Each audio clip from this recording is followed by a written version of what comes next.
So this is going to be about oil problems with your smaller chainsaws. This one we're working here is this good old MS, STIHL MS 180C.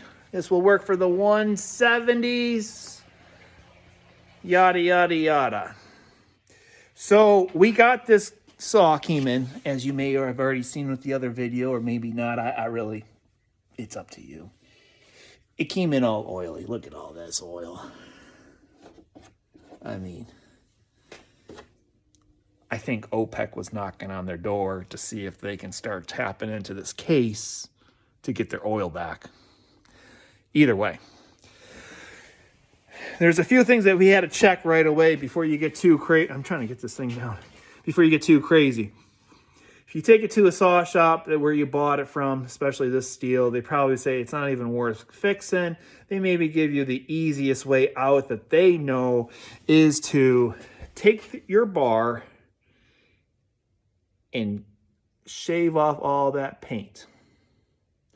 They will say, oh, those extra cavities and grooves, height difference and everything else isn't ending up flush right on your plate here because the oil is coming out of here and it's not flush in here, so it's going to be leaking all over here and blah, blah, blah, blah, blah. Could that be part of the problem? Yeah, it could be. Is it going to be the problem? Probably not. And you're going to say, oh man, it's still leaking. We just did all this. So there are a few things with these saws. These are homeowner saws. They're not professional saws. So they use some of the older technology, tried and true, that's been around since the 50s. They have these little things right by the oil reservoir and the gas. They'll fit right up on top of here. And there's going to be one back in here. What you're going to have to do is you're going to have to take this whole plate off. You got a bolt here, one down there, and one right there. This is going to be your fancy little Torx. I can't find it. A Torx screw, Torx bit there. I believe it's a T25. Anyways, you take that all off. You take the caps off. You pull that off, and you're going to be able to see on top is what we call a duct valve. This is a duct valve. And what it does is this is going to be right on top. Boop, and that's all you're going to see on top. Inside the tank, you're going to have this. Boop. And what this does is when you put fluid in here, you open it up, you equalize the tank. This equalizes the tank. You open this up, you put your fluids in here. Either this side would be the oil. No, this is the oil, and then this is the gas. What happens is when you use it, it has to equalize out without losing fluid and dripping all over the place. We're dripping all over the place. So back to here. So what's happening is that either A, this duct, what this duct valve does is air flows in here, escapes through this. Let me squeeze it. See? And equalizes the tank. What happens is since these work in such a dirty environment, crap will get in here, air will flow in, and it will keep it open.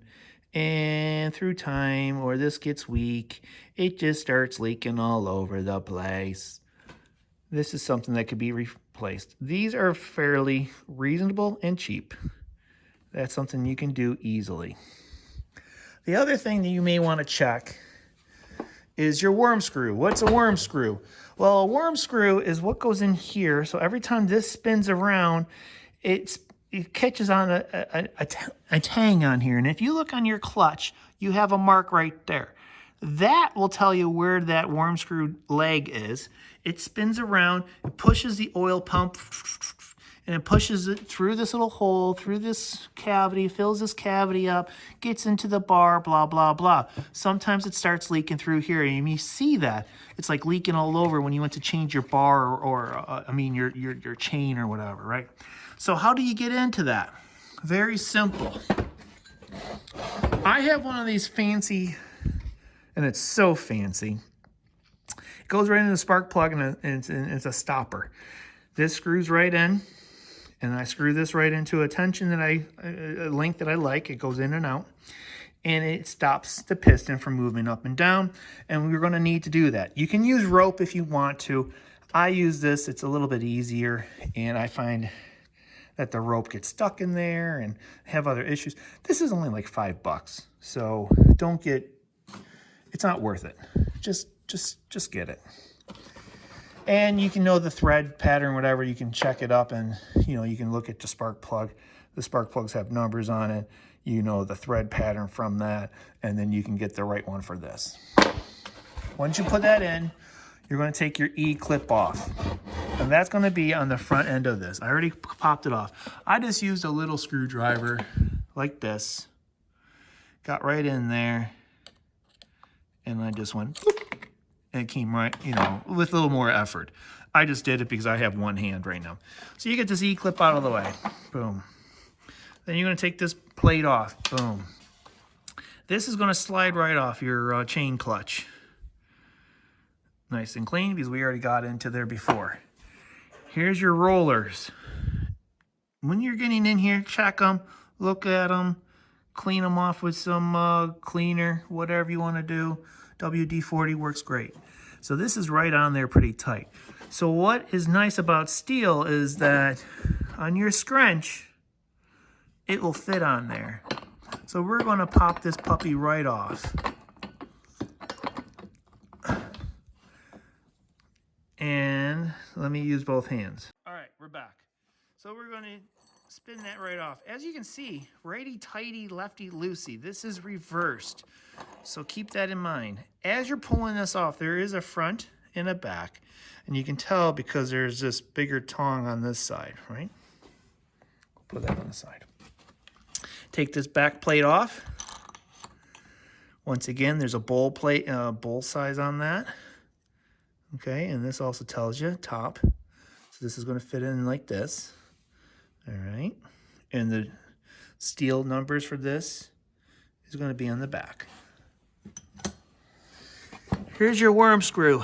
This is going to spin every time the chain goes around on that tab. It spins, and it spins like this. What that's doing is, you see these grooves? It's grabbing.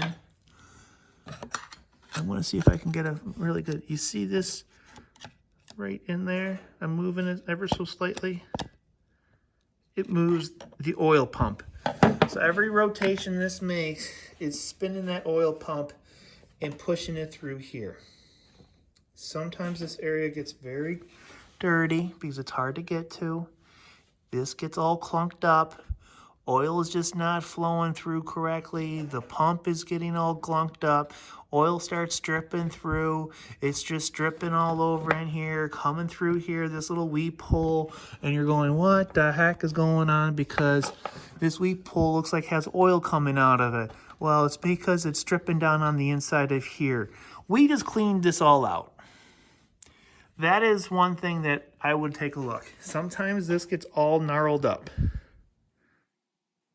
Okay, but this looks fairly clean. But it was super dirty in here, so we just cleaned that up. When you put this back together, I recommend to use some Loctite on this. And don't get the super strong one, but just get a little bit of Loctite and just give it a little bit of squirt on that. You don't have to coat the whole thing. You just want it to be able to hold. All right? So that's the story with oil. They're just going to happen. Things wear out. But there's no reason to have a saw that's leaking all the time. And it's very frustrating.